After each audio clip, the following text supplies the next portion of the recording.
Sepsis es el síndrome causado por una respuesta desproporcionada o inapropiada del organismo ante una infección.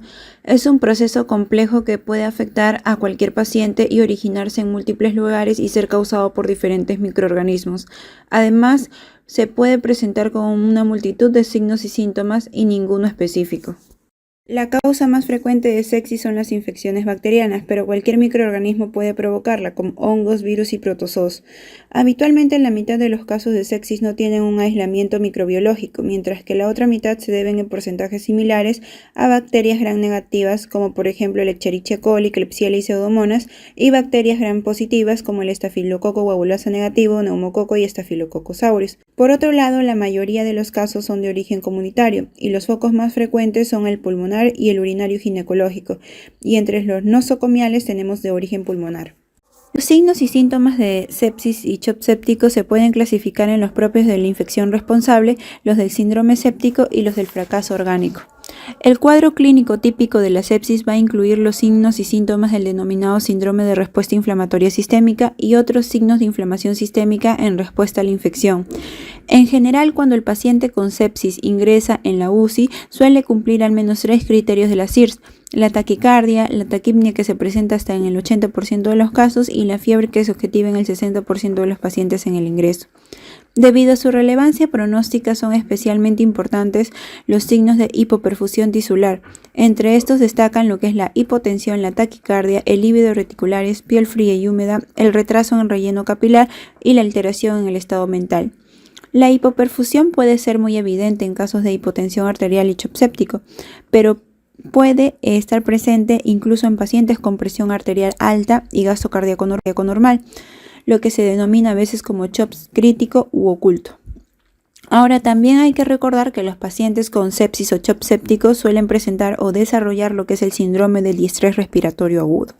Los hallazgos más característicos de los pacientes con sepsis en los análisis de laboratorio son las alteraciones de los denominados parámetros inflamatorios, y habitualmente estos pacientes presentan o bien una leucocitosis o una leucopenia con desviación a la izquierda y también presencia de formas inmaduras, más del 10% de neutrófilos no segmentados o bandas.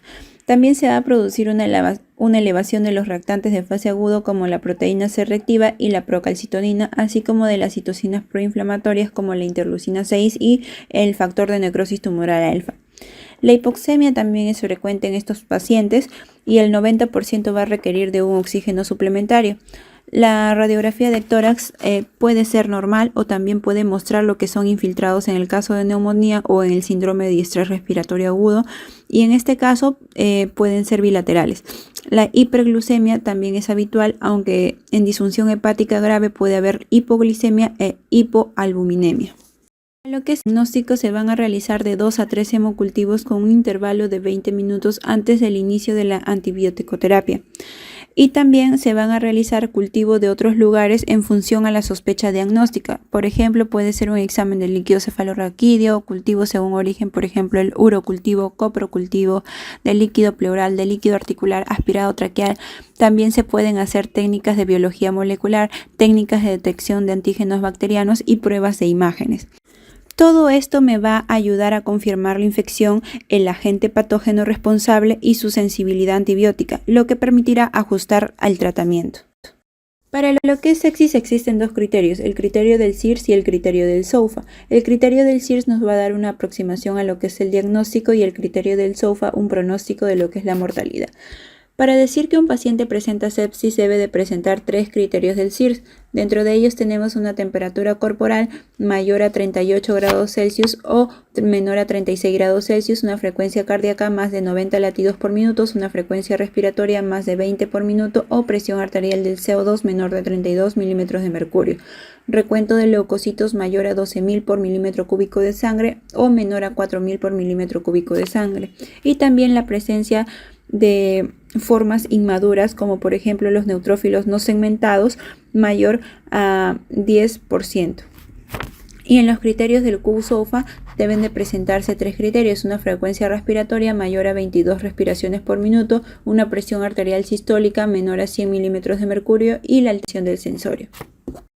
En lo que es el tratamiento se le va a dar un adecuado soporte hemodinámico y respiratorio en las primeras 6 horas y se le puede dar coloide o cristaloide con el fin de conseguir una presión venosa central de 8 a 12 milímetros de mercurio, una presión arterial media mayor a 65 milímetros de mercurio, un gasto urinario mayor o igual a 0.5 y una saturación de oxígeno capilar mayor o igual a 65%. Si es refractario a fluidoterapia se usa vasopresores como la norepinefrina y la dopamina.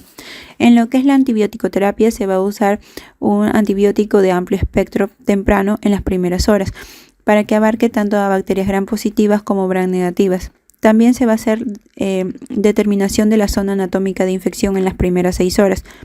Y también se puede hacer lo que es un manejo con corticoides, uno para disminuir la respuesta inmunitaria del cuerpo que está causando tanto daño y dos porque en un cuadro séptico siempre va a haber una insuficiencia suprarrenal y lo que se hace es reponer el cortisol que no produce la suprarrenal.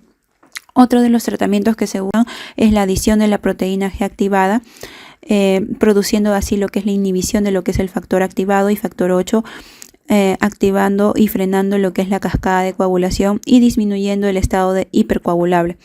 Y se produce así la fibrinólisis. Con ello va a mejorar la función endotelial y con ello mejora también lo que es el cuadro séptico.